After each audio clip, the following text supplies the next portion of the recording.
The idea of living off-grid on a narrowboat can sound like pure escapism. Truth is though, the tough parts of life still find you wherever you are. In this week's vlog, I have to take a really long journey and confront some concerning issues on my tiny narrowboat home. I can smell gas in here.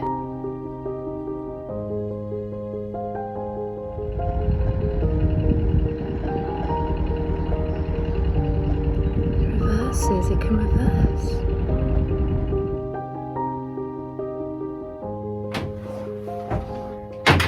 Okay. For cruising today, I have bought some lovely treats because there's a refill shop.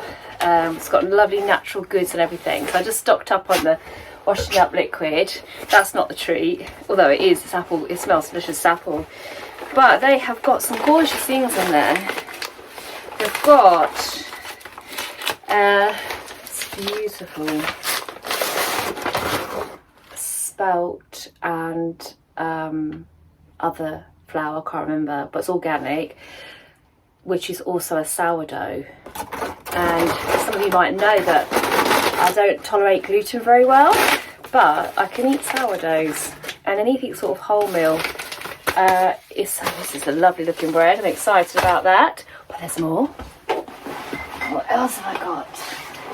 I bought this nice natural washing up sponge. I consider that a treat. Because when you can't run a dishwasher, you have to make washing up a lovely experience. And then I've got these kombucha drinks. I've never had those before. One is sparkling green tea and honey, and the other one is blueberry and lavender. So they look delicious, don't they? And then you will know that I eat a lot of biscuits because you watch the journal. Oh, the scrubbing brush on my shoes. If you watch the journal at the end of the vlog, thank you if you stick around to the end, you'll see I always have something like a biscuit or 2 or 3 or 4 with my tea, but I'm trying to be healthy, so here's my alternatives. What have we got? We have got really delicious strips of mango. I know they look a little bit like toenail cuttings, but they don't taste like them. Not that I've eaten my own toenail cuttings. Well, yeah, no, mostly I don't. And then here, banana chips. They look delicious. Sorry, Zafar. Sorry, they didn't do dog treats, but I've got a dog treat for you. If you just hang there, wait there. Good. You stayed.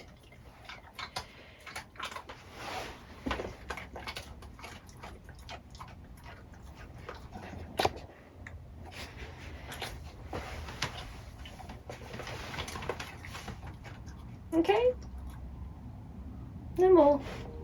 All gone.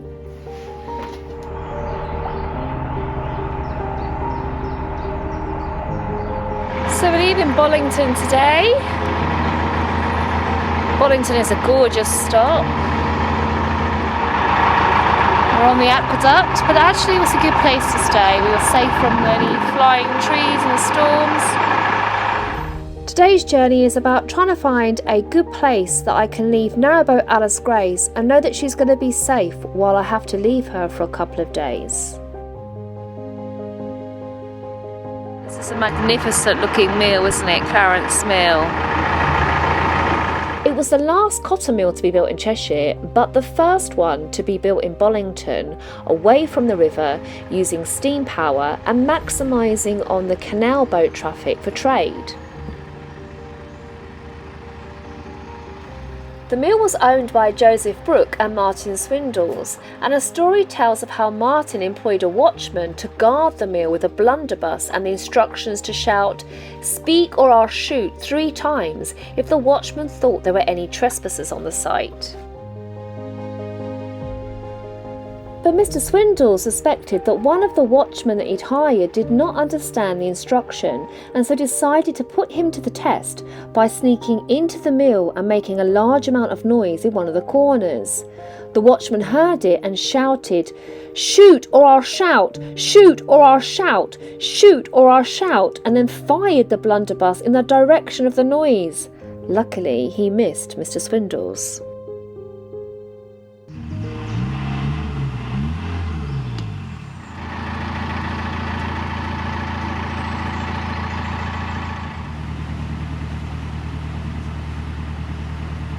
Few worries with the engine this week, and that's because the heavy downpours, I think, it's contaminated the diesel. It's got into the diesel in some way.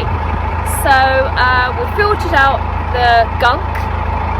It's running well this morning, but it wasn't sounding right when we were running the engine to charge up the batteries. So hopefully, fingers crossed, we'll get a whole journey without any engine issues.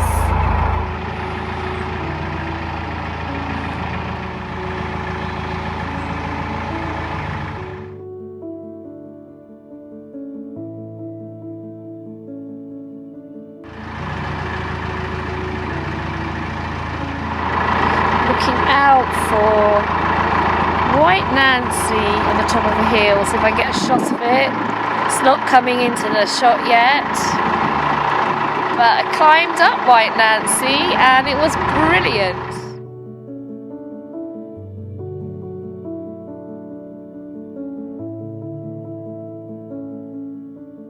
White Nancy is 918 feet above sea level and sits on top of Kerridge Ridge.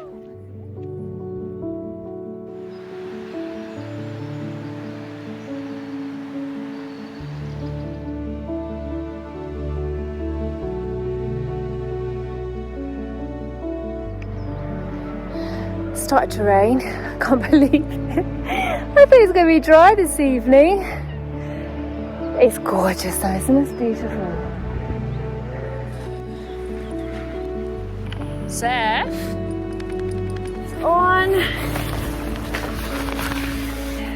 That's better.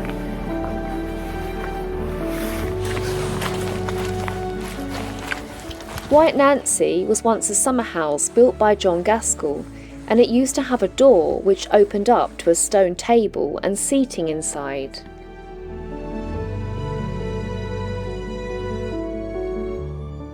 There are several theories about the origin of its name. Gaskell had a daughter called Nancy. Some believe that the horse that hauled the heavy stone table up that goes inside was also called Nancy. But because she was constructed at the north end of the hill upon which there was an ordnance point, the military called her Northern Nancy, and others believe that's why she got her name. Okay, let's have a look. Poet J.S. Chatterton said, "It's a pretty stiff climb up to Nancy, but you're amply repaid when you're there, for I think a more beautiful picture there cannot be found anywhere." Zeph, let's have a selfie with White Nancy. Here, Zeph.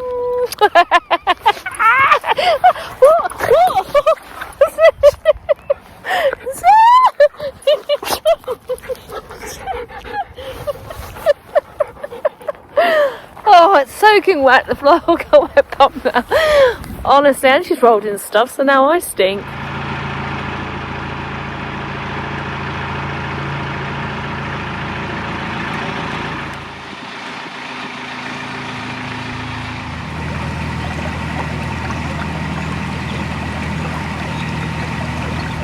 Try the blueberry and lavender.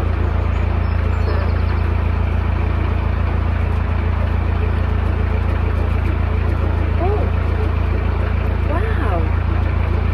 It tastes alcoholic. It's really lovely. It's sherbety. It tastes sherbety actually. Sort of like a alcoholic sherbet. I like it.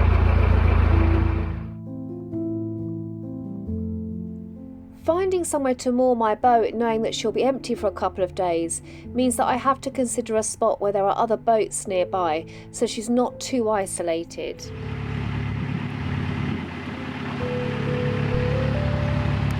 Hitchhiker on the gangplank.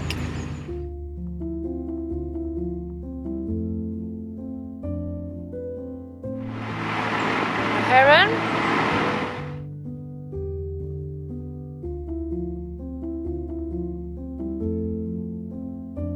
What's that?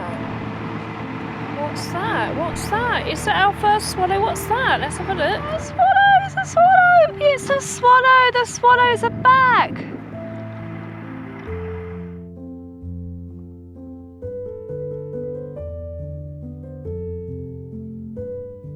My goodness, it's good to see a swallow. It gives you hope that we've got warm weather on the way and we'll see lots of more. We'll see lots of more. We'll see lots more of them.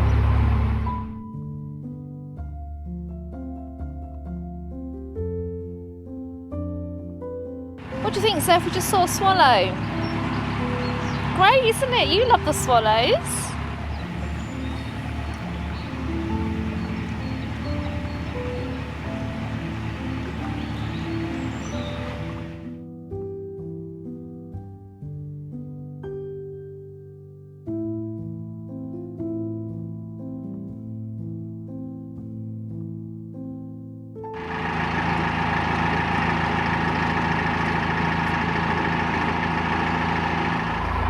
Up to a water point, which I definitely need to stop at, and then it's just a matter of finding somewhere to moor, but I need to be close to the station, and that's something to consider because I'm going to have to walk back from the station to the boat when I come back from Essex.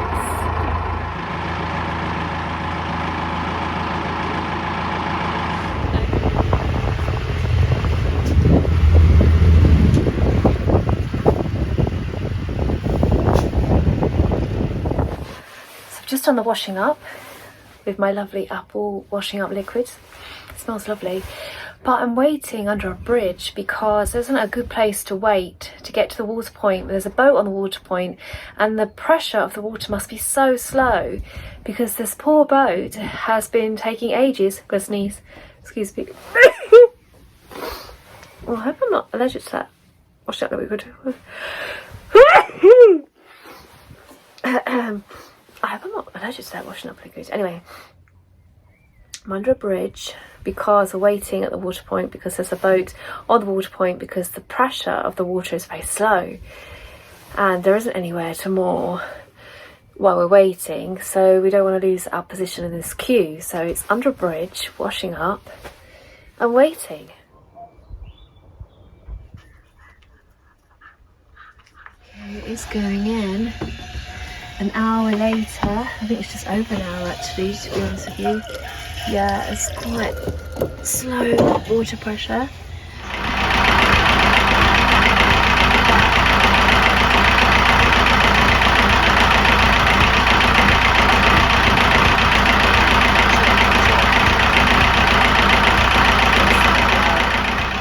Yeah, it looks like we're going to need to do a little bit more fuel filtering.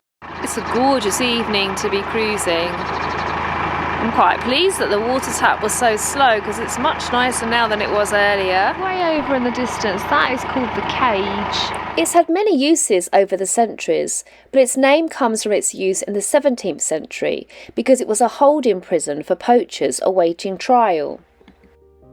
Now this boat is stunning. It's called Serendipity. Isn't that lovely? Beautiful shape, the beautiful wood features. Very nice.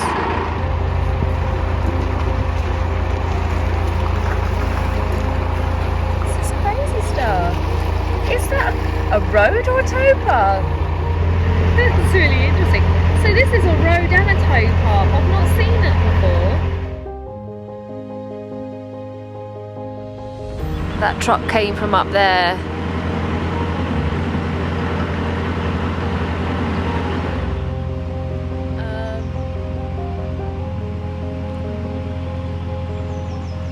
This This area is not far from the new Middlewood station and the old Middlewood Way, so this is a perfect area to stop and moor.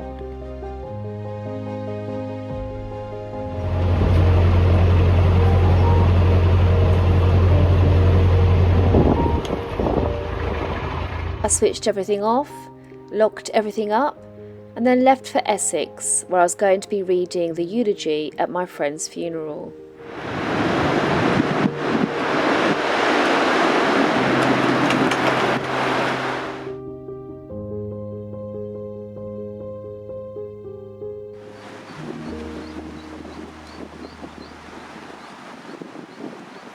Right, we're at Braintree Station and we're about to do this mammoth journey back to Alice Grace at Middlewood. I have stocked up on treats in my bag. Zephyr treats. I know, Zeph, they're all in this bag. Did that go down well? Get your water out as well. You might be thirsty, Zeph. Are you thirsty?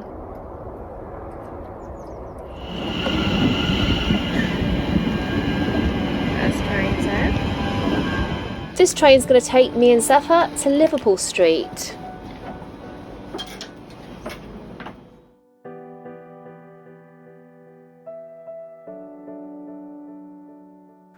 And here we are an hour later, going underground to get to Euston.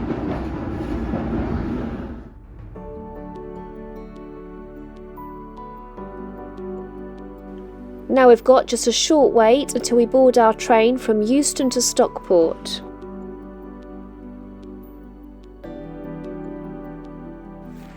There was no room for her to sit in the alleyway of the Avanti train, so because she was clean, she was allowed to sit on the seat. But there was plenty of room on the floor, so no excuse for Zephyr on the last train back to Middlewood. There's our train.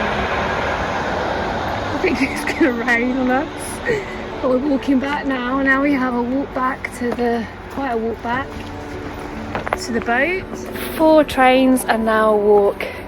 But Zephyr could do with a nice walk. She's been amazing. And this is what you do when you live on the water and you're moored in the middle of nowhere.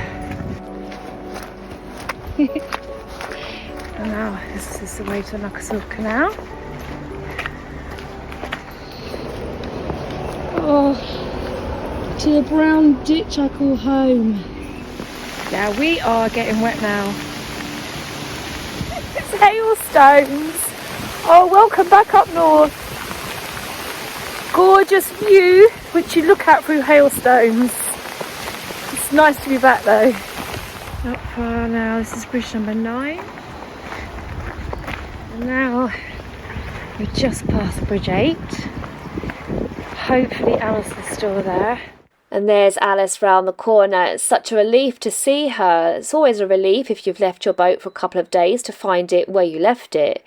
But I was about to discover a really concerning problem on the boat. 3 of my tulips have lost their head. That's sad. I can smell gas in here, and we've just replaced our gas hob and stove. Ever since then I've smelled gas. Quite strong. I've just phoned up the gas engineer and he said that I need to switch all the gas off and not use the gas, and then he will come tomorrow morning. So cooking dinner is going to be interesting. I disconnected the gas and shut everything off. I could smell gas in the gas locker as well, so it looked like I had 2 leaks, one in the kitchen and one in the bow locker. Then I opened all the windows, duck hatch and doors to air the boat out. It's actually got chilli, so it's good. I can light the fire and boil the kettle via the fire. And I also cooked my evening meal on the stove. Then all I could do was just wait.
Oh, she's only got 5 left.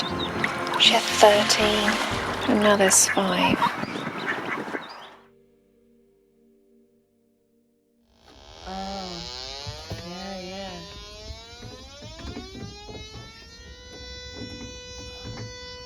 The gas engineer fixed the gas leak behind the cooker and then replaced all the tubing in the gas locker.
The swallow has flown through a turbulent sky, battered and blown, now 60 foot high, preening its wings in an ordinary way, keen to return to the norm of each day.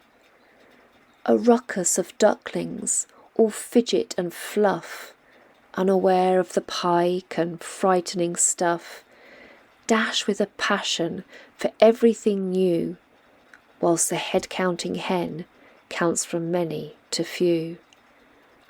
The frenzy of bee in its thirst for the flower, the ache of the calf in a climb to the tower, a life without pain is an impossible thing. So brush off the dust and lift up each wing.